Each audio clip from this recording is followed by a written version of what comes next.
அதிசய காரிய சித்தி தாயே உம் வாராகி நமோ நமக. அனைவருக்கும் வணக்கம். நான் உங்கள் தோழி கலை. இன்னைக்கு நம்ம சேனல்ல தை மாதம் தேய்பிறை அஷ்டமிக்கான பதிவை பற்றி தான் பார்க்க போறோம். அஷ்டமி திதி தொடங்கக்கூடிய நேரம் வெள்ளிக்கிழமை பகல் 12:01 இருந்து சனிக்கிழமை பகல் 12:43 வரை அஷ்டமி திதி இருக்கு. இந்த தை மாதத்துல வரக்கூடிய தேய்பிறை அஷ்டமிய தேவதாஷ்டமி அப்படின்னு சொல்லுவாங்க. தேவதாஷ்டமி வெள்ளிக்கிழமையோடு சேர்ந்து வந்திருக்கிறது ரொம்பவே சிறப்பு வாய்ந்தது. ஏன்னா அஷ்டலக்ஷ்மிகளும் அஷ்டமி நாளில் தான் பைரவரை வழிபாடு செய்து அவங்களுடைய செல்வத்தை பெருகி கொள்வாங்க. இப்படி பெருகக்கூடிய செல்வத்தை தான் மக்களுக்கு வழங்கி ஆசீர்வதிப்பாங்க. தேய்பிறை அஷ்டமி திதியில பைரவரை வழிபட்டோம் அப்படின்னாலே அஷ்டலக்ஷ்மிகளுடைய அருளும் நம்மளை தேடி வரும். பணம் சம்பந்தமான பிரச்சனைகள்ல இருந்து முழுமையாக விடுபடணும் அப்படின்னா இந்த வெள்ளிக்கிழமையில வரக்கூடிய தேவதாஷ்டமி நாளில் என்ன செய்யணும் அப்படின்றத இந்த பதிவில் நாம் தெரிஞ்சுக்க போகிறோம். இன்னைக்கான பதிவுக்குள்ளே போகிறதுக்கு முன்னாடி நம்ம சப்ஸ்கிரைபரான தோழி அவங்க வீட்டில் பஞ்சமி நாளன்று வாராகி அன்னைக்கு தீபம் ஏற்றிருக்காங்க. அந்த தீபச் சுடரில் அன்னையனுடைய 2 கண்கள் ரொம்ப தத்ரூபமாக தெரிஞ்சிருக்கு. பிக்சரை இன்னுமே கொஞ்சம் ஜூம் பண்ணி காட்டுறேன் பாருங்க. அன்னையனுடைய 2 கண்கள் எவ்வளோ அழகாக தெரியுதுன்னு இந்த காட்சியை பார்க்கும்போது எனக்கு அப்படியே மெய் சிலுத்து போச்சு. பஞ்சமி நாளில் வாராகி அன்னையை தரிசனம் பண்ணுறது ரொம்பவே சிறப்பு வாய்ந்த ஒன்று. அதுலேயும் அன்னையை தேடி வந்து விளக்கில் காட்சி தர்றது எவ்வளவு அற்புதமான ஒன்று அப்படின்றத பாருங்க. வாராகி பக்தர்களுடைய ஒவ்வொருவரது எதிர்பார்ப்பும் இந்த மாதிரி தீபத்தில் அன்னை காட்சி தருவாங்களா அப்படின்றது தான்.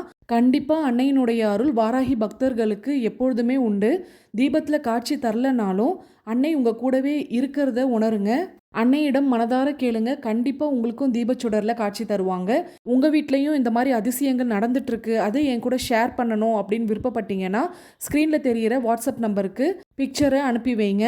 வாராகி பக்தர்கள் அனைவருக்குமே அன்னையினுடைய அருள் கிடைக்கட்டும். இந்த தீபச்சுடர்ல தெரியறது அன்னையினுடைய கண்கள் தான் அப்படின்னு உங்களுக்கு தோணுச்சுன்னா ஒரு லைக் பண்ணிடுங்க. சரி வாங்க இன்னைக்கான பதிவுக்குள்ள போயிடலாம். இந்த பரிகாரம் வெள்ளிக்கிழமை தேவதாஷ்டமி நாளன்று இரவு 8 மணிக்கு செய்ய வேண்டியது. இந்த பரிகாரத்துக்கு என்னென்ன பொருட்கள் தேவையோ அதை எல்லாமே முன்கூட்டியே தயார் செய்து வச்சுக்கோங்க. இந்த பரிகாரம் செய்யறதுக்கு 8 பச்சரிசியால் ஆன மாவிளக்கை தயார் செய்யணும். பச்சரிசியை ஒரு அரை மணி நேரம் ஊற வச்சுருங்க. அதுக்கப்புறம் தண்ணீர் நல்லா இருத்துட்டு ஃபேன் காற்றுல ஆற விட்டு மிக்சியில் அரைச்சி எடுத்திங்கன்னா பச்சரிசி மாவு தயாராகிடும். இந்த மாவிளக்கு தயார் செய்யறதுக்கு வெல்லம் சேர்க்க வேண்டிய அவசியம் இல்லை. வெறும் பச்சரிசியில் தண்ணீர் விட்டு பிணைந்து மாவிளக்கு தயார் செய்யணும். இந்த பச்சரிசி மாவிளக்குக்கு அவ்வளோ ஒரு சிறப்பு இருக்கு. பச்சரிசி அப்படின்னாலே மகாலட்சுமி வாசம் செய்யக்கூடிய ஒரு பொருள். இந்த தீபத்தை பைரவரிடம் ஏற்றி நாம் என்ன கேட்டாலும் அது இல்லைன்னு சொல்லாமல் உடனே நிறைவேற்றி கொடுப்பாரு. அதுவும் அஷ்டமி நாளில் நம்மளுடைய பிரார்த்தனைகள் பல மடங்கு பலனை கொடுக்கும். நாம் பைரவரிடம் வைக்கக்கூடிய கோரிக்கைகள் ஒவ்வொன்றும் கால தாமதம் இல்லாமல் உடனே நிறைவேறும். அஷ்டமி அன்று அஷ்ட தீப வழிபாடு அஷ்ட ஐஸ்வர்யங்களையும் ஏற்படுத்தி கொடுக்கும். அடுத்து இந்த பரிகாரம் செய்ய இன்னொரு முக்கியமான பொருள் தேவை. பைரவருக்கு மிகவும் உகந்த மலரான செவ்வரளி மலர்களை கொஞ்சம் பறித்து எடுத்துக்கோங்க. இரவு 8 மணி ஆனதும் உங்கள் பூஜை அறையில் ஸ்வர்ணாகிருஷ்ண பைரவருடைய படம் இருக்குது அப்படின்னா அவருக்கு முன்னாடியே இந்த தீபம் ஏற்றலாம். அப்படி இல்லைனாலும் ஈஸ்வரன் படத்துக்கு முன்னாடியும் நீங்கள் இந்த தீபம் ஏற்றலாம். பைரவர் படத்துக்கு முன்னாடி வாழை இலை போட்டதும் செவ்வரளி மலர்களை இலை மேலே பரவலாக வைக்கணும். அடுத்ததாக செஞ்சு வச்சிருக்க மாவிளக்குகளை ஒவ்வொன்றா எடுத்து அரளி மலர்கள் மேலே வைக்கணும். 8 மாவிளக்குமே 8 திக்கை நோக்கி இருக்கணும். கிழக்கு, மேற்கு, வடக்கு, தெற்கு. முதல்ல இந்த திக்கை நோக்கி வைங்க. அடுத்ததா தென்கிழக்கு, தென்மேற்கு, வடகிழக்கு, வடமேற்கு. இந்த 8 தீபத்திலையும் 4 தீபம் நெய்யை ஊற்றியும் 4 தீபம் நல்லெண்ணெய் ஊற்றியும் ஏற்றணும். நெய்யும் நல்லெண்ணெயும் ஊற்றி தயார் செய்ததுக்கு அப்புறம் 8 மாவிளக்கிலும் 2 குறுமிளகு போட்டு 1 சிட்டிகை மஞ்சள் தூள் சேர்த்து தீபத்தை ஏற்ற தொடங்கணும். முதல் தீபம் ஏற்ற தொடங்கிறத கிழக்கு திசையிலிருந்து தொடங்கி தென்கிழக்கு, தெற்கு, தென்மேற்கு, மேற்கு, வடமேற்கு, வடக்கு, வடகிழக்கு பகுதியோடு கொண்டு வந்து நிறுத்தணும். பச்சரிசி மாவுல தீபம் ஏற்ற முடியல அப்படின்னு சொல்றவங்க அகல் விளக்கிலேயே கூட நான் சொன்ன மெத்தட்ல இந்த அஷ்ட தீபம் ஏற்றலாம். ஆனா மாவிளக்குல ஏத்துறது கூடுதல் பலனை கொடுக்கும். இப்ப நான் ஸ்கிரீன்ல காட்டியிருக்க மாதிரி தான் தீபங்கள் அஷ்ட திக்கையும் நோக்கி எரியணும்.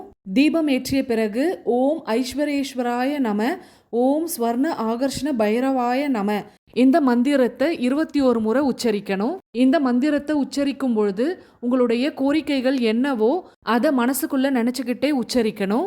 வெறும் பணம் சார்ந்த பிரச்சனைக்கு தான் இந்த அஷ்டதீபம் ஏத்தணுமா அப்படின்னு கேட்டிங்கன்னா, அஷ்டமி வழிபாடு கடன் பிரச்சனைகள் தீர்வதற்கான வாய்ப்புகள் ஏற்படுத்தி கொடுக்கும்.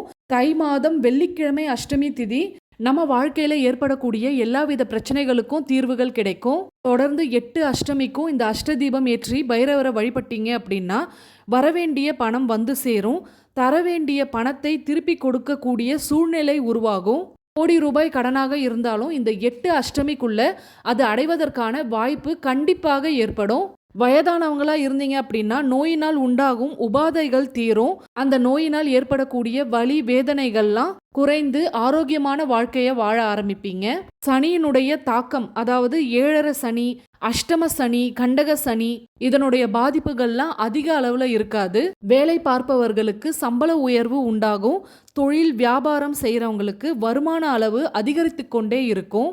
நம்மளுடைய கடுமையான கர்ம வினைகளும் தீரும். இவ்வளவு நன்மைகளை ஏற்படுத்தக்கூடிய இந்த தீப வழிபாட்டை இந்த வெள்ளிக்கிழமை தேவதாஷ்டமி நாளில் ஏற்ற தவற விட்டுறாதீங்க. இன்னைக்கான பதிவு உங்களுக்கு பயனுள்ளதாக இருந்திருக்கும் அப்படின்னு நம்புறேன். பயனுள்ளதாக இருந்திருந்தா ஒரு லைக் பண்ணிட்டு அப்படியே உங்கள் ஃப்ரெண்ட்ஸ் அண்ட் ஃபேமிலிக்கும் ஷேர் பண்ணிடுங்க. மறக்காம சப்ஸ்கிரைப் பண்ணிட்டு பக்கத்தில் இருக்க பெல் சிம்பிளை கிளிக் பண்ணிட்டு அதில் ஆல்னு கொடுங்க. அப்போதான் நான் போடக்கூடிய வீடியோஸ்க்கு உங்களுக்கு நோட்டிஃபிகேஷன் வரும். நீங்களும் மிஸ் பண்ணாமல் நம்ம பதிவுகளை தொடர்ச்சியாக பார்க்கலாம்.